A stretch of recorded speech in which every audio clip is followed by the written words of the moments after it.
আপনাদের মাঝে নিয়ে আসলাম এই গল্পের শেষ পর্বে। তো চলুন আর কথা না বাড়িয়ে শুরু করা যাক আমাদের আজকের এই গল্পে। ইমন যখন জানলো সে কোনো মানুষ নয়, সে একটি পরী, সে থমকে উঠল আর বলল, কি সত্যি তুমি পরী?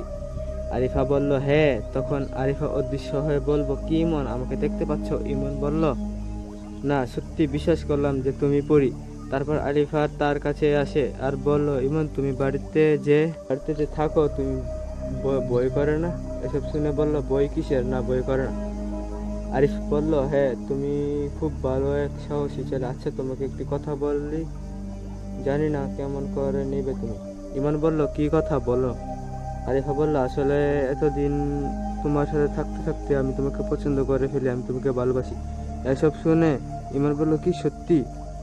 তখন তখন আরিফা বলল, হ্যাঁ, সত্যি।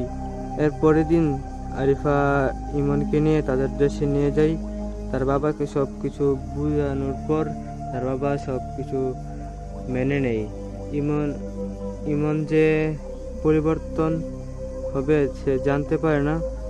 তারপর পরের দিনই তাদের রাজ্যে নিয়ে তাদেরকে বিবাহ করে। আরিফাকে ইমন বিয়ে করে। তো গল্পটি এই পর্যন্তই। কেমন লাগলো শুরু থেকে শেষ পর্যন্ত? সবাই ভালো থাকেন, সুস্থ থাকুন। রমাদান কারিম। সবাই টপ স্টুডিজ এনসির সাথে থাকুন।